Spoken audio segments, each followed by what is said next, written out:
Kill Akhenaten introduces a twist into the inquiry.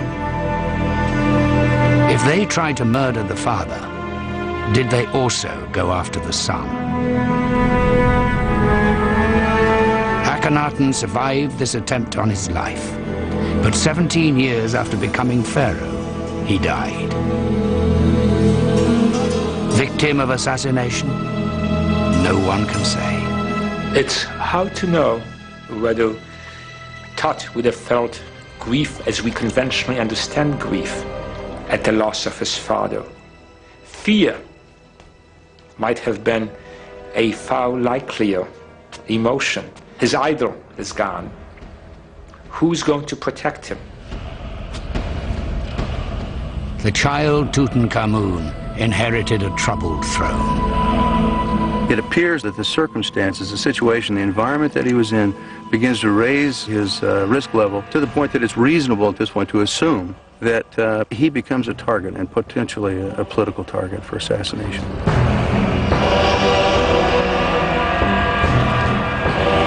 Who lay behind such a conspiracy?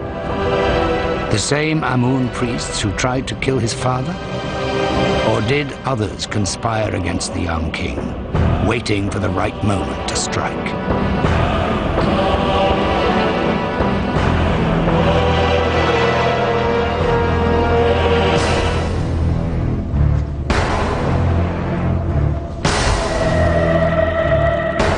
Tutankhamun was crowned pharaoh of Egypt while still a boy. When, at the age of 9, Tutankhamun is made king, clearly someone has made him king, or some group has made him king for their own purposes.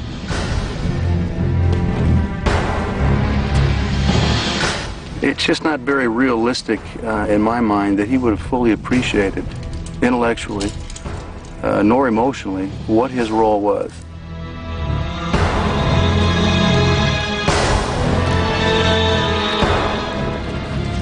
He doesn't fully comprehend what it's all about, and what it's really all about is the nation and keeping the nation together.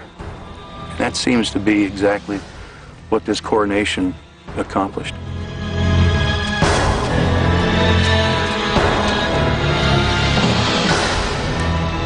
Cooper and King believed from the moment he was crowned, the young pharaoh was manipulated by powerful forces behind the throne.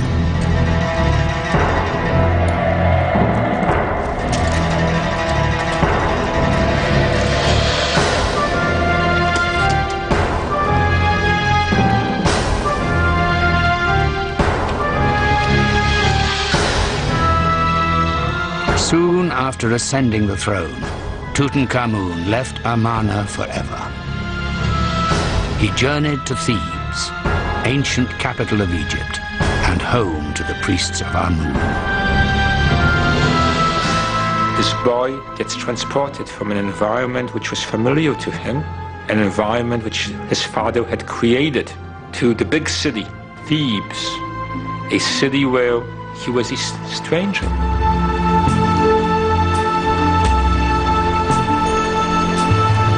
Tutankhamun didn't make the journey alone. With him went his young wife, Akhenaten.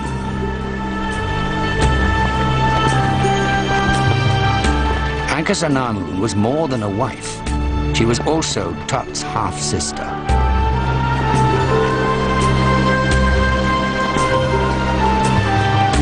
They were married when Tutankhamun was about 9. Tut's child wife was someone who herself had lived in the bubble that Akhenaten had created.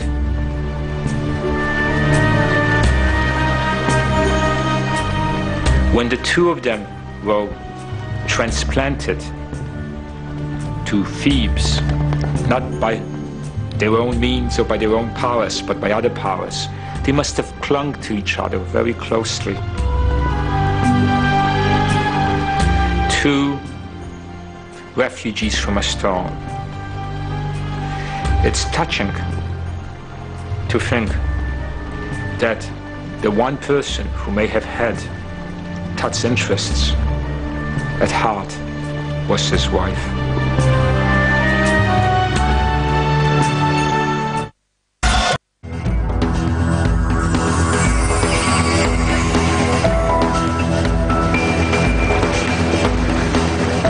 on the trail of Tutankhamun's killer, detectives Cooper and King sail down the Nile to Thebes.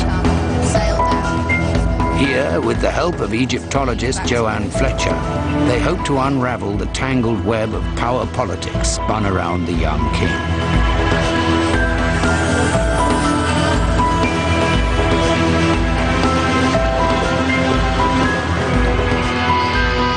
Tutankhamun moved to Thebes after being crowned pharaoh.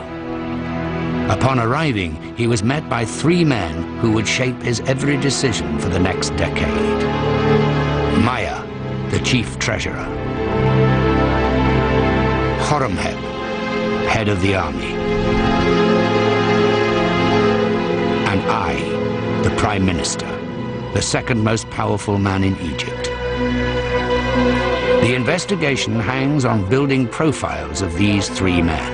What you have is a depiction of Horemheb. This is what role did each play in the new pharaoh's life? As pharaoh, Tutankhamun had to prepare for the day he would lead troops into battle. It was the job of Horemheb, commander-in-chief, to instruct the young king in the arts of war.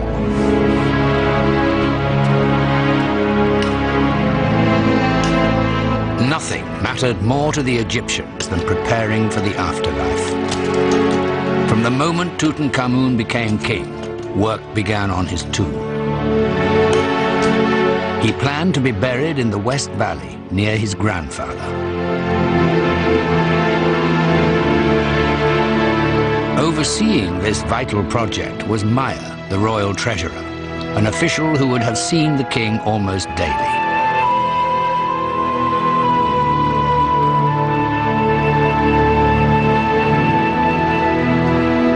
Finally, the young pharaoh had to master the rituals of the old religion. For centuries, the priesthood of Amun had dominated religious life. Now that Tut's heretic father was dead, they returned to power.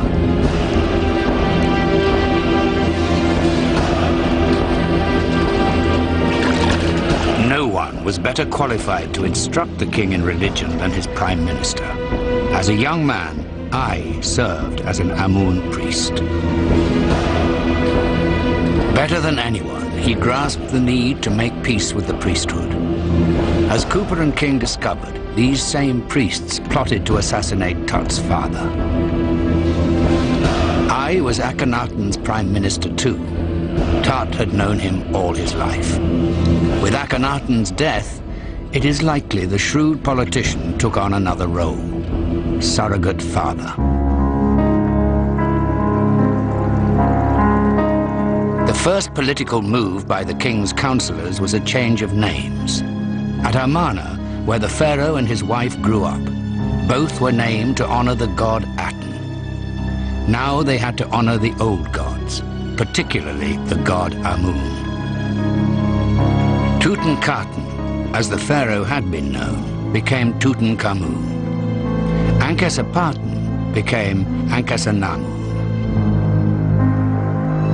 Cooper and King have discovered that to claim the throne, Tutankhamun was forced to publicly reject his father's beliefs. Re-establishing the old religion, he endorsed a commemorative tablet known as the Restoration Stela. It still survives, and its words damn Akhenaten and his heresy. The temples of the gods and goddesses had fallen into neglect. Their shrines had fallen into desolation. The land was in confusion. The gods forsook this land. Who could have been responsible for that kind of strategic political thinking in terms of bringing the kingdom back together again? And when you consider Tut being such a young man, it's most probable that that kind of maneuvering or manipulation, in a sense, from my perspective, would have been influenced by a number of other people, those who were very close to him, those who could appreciate the political issues and dynamics of the things that were occurring. Dr. Bushton, the detective's criminal profiler, doubts it was the boy king. Who would have written these words in stone which heap such scorn? on King Tut's father. One initially might be drawn to the commander-in-chief of the army as a likely suspect because the guy has power. But he's not a man of words. There is one candidate who emerges as being a man of words, a man who succeeded in survival via words, via political intrigue, and that's I. Maybe from a selfish perspective for the leaders who would be involved in this kind of a strategic move, it would be so that they could remain in power. Tutankhamun seems merely a pawn of the men who ran his government. There had to be some machine of political strategy behind him to recognize how important it was to keep the country together and how to do that. And that was to go back to the older ways. As part of this strategy, new statues were commissioned depicting Tutankhamun and Akhenaten as incarnations of the old god Amun and his wife, Mut. Further proof to the detectives that both children became tools in a vast propaganda campaign. By restoring the old religion, Tutankhamun did everything asked of him and more. So why was he murdered?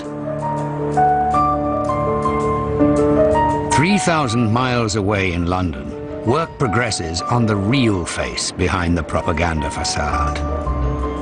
Dr. Robin Richards' virtual skull of Tutankhamun is almost complete, its distinctive features highlighted by a series of points.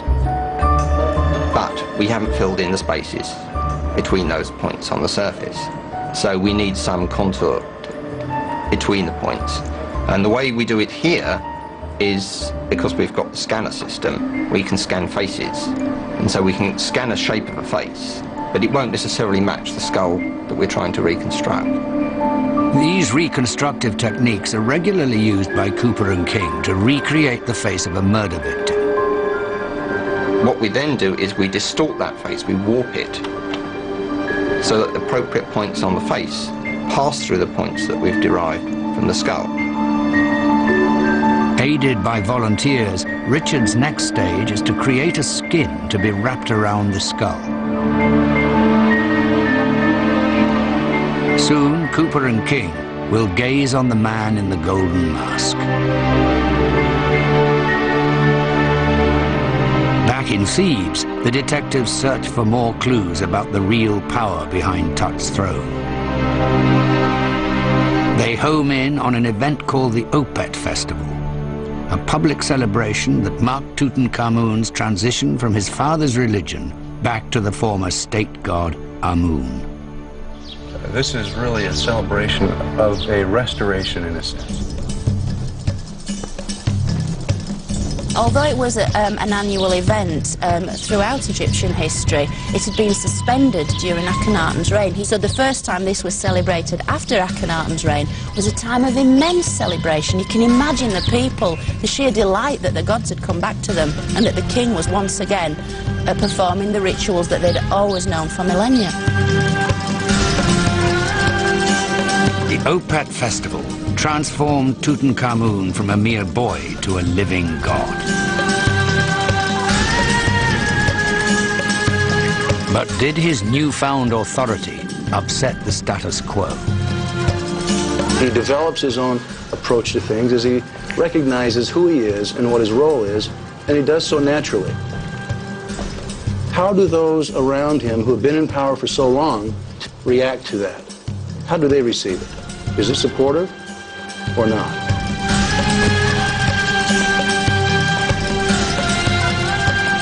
The detectives believe the Opet Festival was a watershed. For the first time in his life, Tutankhamun sensed his own power.